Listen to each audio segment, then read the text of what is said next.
जितना तुम low frequency लोगों के आसपास रहते हो उतनी ही तुम्हारी ग्रोथ स्लो नहीं बल्कि रिवर्स होने लगती है, क्योंकि उनकी सोच, उनका डाउट्स, उनकी नेगेटिविटी तुम्हें डैमेज सामने से नहीं करती।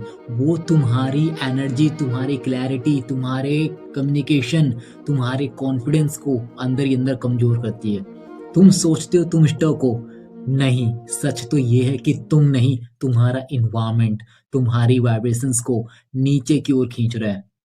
और जब तक तुम उस लो फ्रिक्वेंसी जोन से बाहर नहीं निकलते, तब तक चाहे कितनी भी मेहनत कर लो, पब्लिक स्पीकिंग हो, रिलेशनशिप हो या प्रोफेशनल लाइफ, हर जगह सेम टॉक्सिक पैटर्न रिपीट होता रहेगा, जो आपके कॉन्शियस माइंड को अफेक्ट करेगा और क्रिएट करेगा नेगेटिव इफेक्ट्स आपके बिहेवियर में।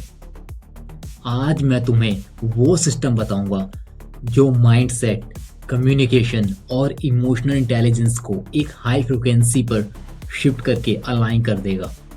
सो 1 2 3 let's get the speaking code.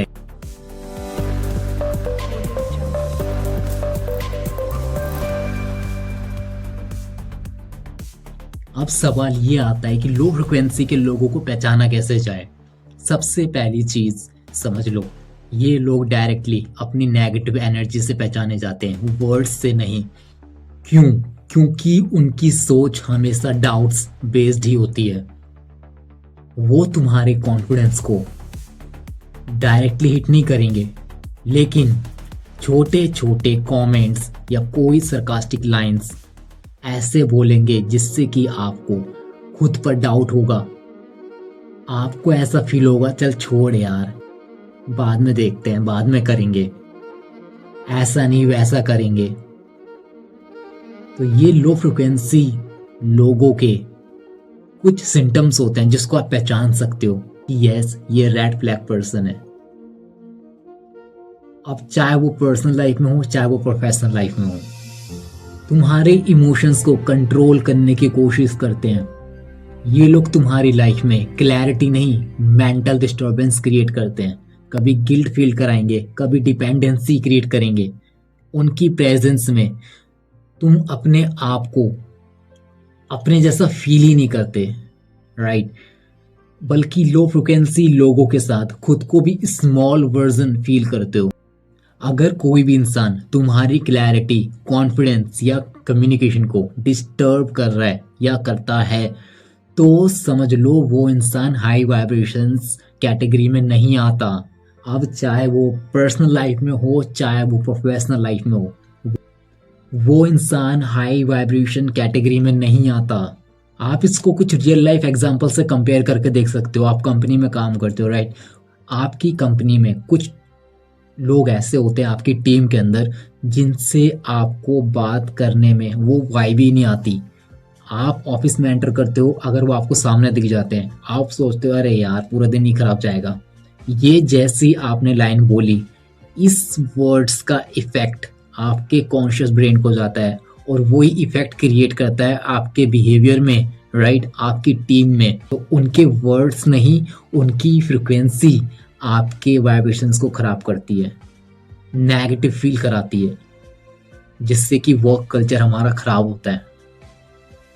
तो बहुत सारे ऐसे एग्जाम्पल हैं हमारी पर्सनल लाइफ में, हमारी प्रोफेशनल लाइफ में। कभी कभी हमारी फैमिली भी हमें इमोशनली नेगेटिव फील कराती है। उनके वर्ड्स से ज़्यादा उनकी नेगेटिव फ्रिक्वेंसी हमारे ब्रेन को अफेक्ट करती है, हमारे माइंड को अफेक्ट करती है, और वही इफेक्ट क्रिएट करती है हमारे बिहेवियर में, सिमिलरली सामने वाले के लिए। तो ये कुछ रियल एग्जाम्पल्स है जिनको आप कंपेयर करके देख सकते हो। अब सवाल ये भी आता है कि इसको हम कंट्रोल कैसे करें, क्या स्ट्रैटेजी यूज करें, कैसे बिल्ड करें हाई फ्रिक्वेंसी एंड अपने आप को प्रोटेक्ट करें उस एनर्जी से, लो एनर्जी के लोगों से। तो उसकी क्या क्या टेक्निक्स हम यूज कर सकते हैं। सबसे पहली टेक्निक्स, लो फ्रिक्वेंसी लोगों को पहचानो, उनकी एनर्जी फील करो। तो कैसे करोगे? पहला पॉइंट आप जो याद कर सकते हो, आपकी पर्सनल लाइफ में और प्रोफेशनल लाइफ में काफ़ी सारे लोग ऐसे होंगे आपके इमोशंस को डिस्टर्ब करते होंगे।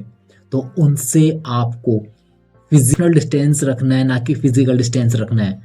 अब ये भी नहीं कि आप उनसे बिल्कुल ही दूर हो जाओ, नहीं, ऐसा नहीं कह रहा मैं, बट अपने आपको इमोशनल डिस्टेंस मेंटेन करके रखना है। कॉन्वर्सेशन का जो भी टॉपिक होगा वो आप डिसाइड करोगे, ना कि सामने वाले। तो कॉन्वर्सेशन को भी कंट्रोल में रखना है, क्योंकि टॉपिक अगर आप डिसाइड करोगे तो पॉजिटिव वे में करोगे। अगर आप ही टॉपिक अगर नेगेटिव सिलेक्ट करोगे तो सामने से भी नेगेटिव ही फ्रिक्वेंसी आएगी आपकी तरफ। तो आप पॉजिटिव एनर्जी रिलीज करो तो सामने से भी पॉजिटिव एनर्जी ही रिलीज होंगी, राइट। तीसरा, नो एनर्जी ट्रेडिंग। अपनी पॉजिटिव एनर्जी किसी को भी मत दो, सिर्फ न्यूट्रल रहो। उनकी नेगेटिव टॉक्स हो या उनका कोई भी नेगेटिव थॉट्स हो, आपको उसमें इन्वॉल्व होने की कोई ज़रूरत नहीं है। Just maintain your emotional distance, right, and control your conversation. और कोई ज़रूरत नहीं है उनको अपने इमोशंस देने की, अपने पॉजिटिव इमोशंस, अपनी पॉजिटिव एनर्जी उनको देने की कोई ज़रूरत नहीं है। Visualise the positive energy. अपने आसपास ये फील करके चलो कि आपके पास एक वाइट लाइट का सर्कल है और उस सर्कल से आपको क्रॉस नहीं जाना, राइट।